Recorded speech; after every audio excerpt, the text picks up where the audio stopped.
Mga kagulong, meron po tayong isang apprentice ngayon na si Vito Putistas Junior po pala ng galing po ako ng Santa Cruz, Zambales. Ayan. Pero tubong Bisaya po ako, galing Davao. Nakapag-asawa lang po ako ng kalahating Ilocana at saka lahating Zambales.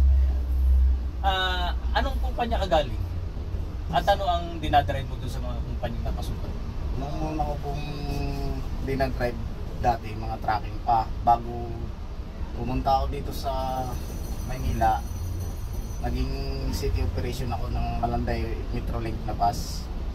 Tapos nung katapusan ng pandemic, ang decision na kaming umuwi na ng Zambales, naging truck driver po ako ng mining corporation doon sa Santa Cruz, Zambales. Ayan po. Yan po si Kagulong Putistas at isa po sa apprentice natin ngayon. Second day niya po ngayon, kaya iano ko sa kanya ngayon. Kasi kahapon kasi pagdating niya, nakapag-check up na tayo, okay na lahat. At ngayon nga po, natin, check upin natin yung pangkaraniwang ginagawa ng mga driver, ang blue bags. Ayan. Tinatawag ng blue bag, pero blue bag na lang natin. Yun naman talaga. Sabi nga doon sa mga pulis na nagkakamero ng mga kailangan matuto tayo at araw-araw nating i-check ang ating sasakyan bago tayo umalis o bago tayo bumiyahe. Ayan. Paano? Check tayo? Check tayo. Okay. At yan nga, at bumaba na kami para mag-umpisa ng aming pag-check ng blue bag. At yun na, siyempre yung gulong, palagi naman yung gulong na at saka mga stud. Kasi kailangan nating i-check lahat yan, kagaya ng mga check at pinupukpok niya ang mga stud para malaman kung maayos ba at walang maluwag na stud. At saka yung battery masyadong masikip at yun nga, pinilit nga lang namin na buksan at masikip talaga. Tinignan namin yung mga wire nga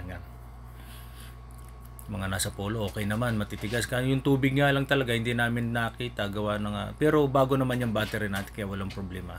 At ito sinod na nga niya yung pag-check up ng langis at saka mga B-belt ng sasakyan ng makina para malaman.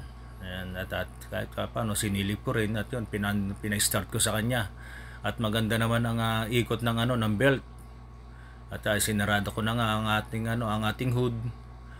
At yan, napunta kami sa taas para ipa-check ko naman sa kanya ang mga ilaw. Ayan, at po at umupo na siya sa manubela sa may upuan ng driver bilang at yan nga, nag-check na siya ng mga ilaw. Sabi ko nga pati yung mga headlight at pinabuksan ko na lahat sa kanya at yan. Baba nga kami para tingnan kung gumagana ba lahat ang mga ilaw. Yan, yan nga, tinitingnan ko nga yung headlight at siya tinitingnan. At kumpleto naman siya, yan, kumpleto naman, may paglight, yan, at saka kumpleto may hazard. At yan, at yun, kumpleto naman siya ng ilaw. At panik na uli kami ni partner. Ayan. At yun na nga, at pumusto na siya at pinacheck ko sa kanya ang kambyada para pag upo niya mamaya at pagdadrive niya mamaya ayos na at malaman niya kung gaano ang laki ng allowance ng kambyada. Ayan, at sinubukan na niyang ilipat-lipat ang ating kambyada para para malaman niya ang allowance at pag nag-drive siya hindi na sa mahirapan pa.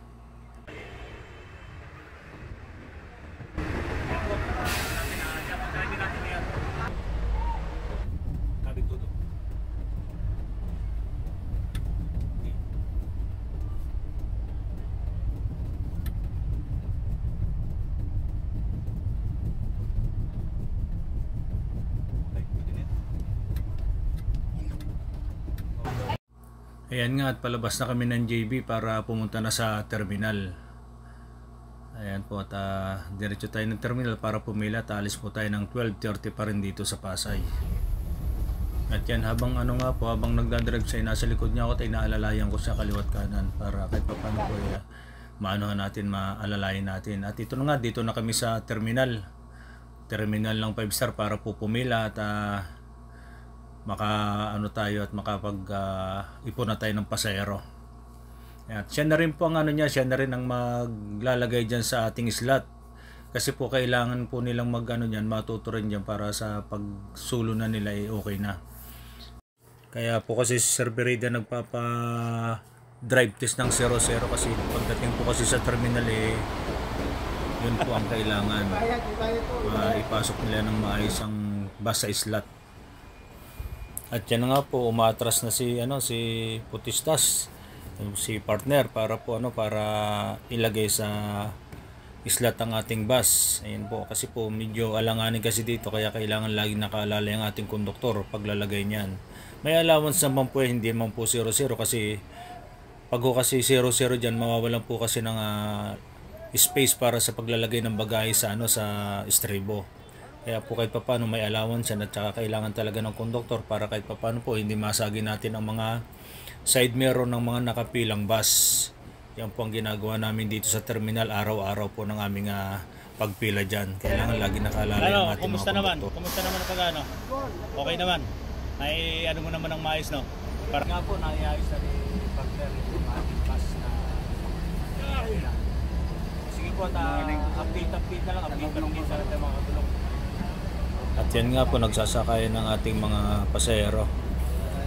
At maya po, alis na tayo. Gawa ng 12:30 po tayo dito sa At ngayon, paalis na nga po pala tayo. Napakabilis ng ng oras. Paalis na agad tayo.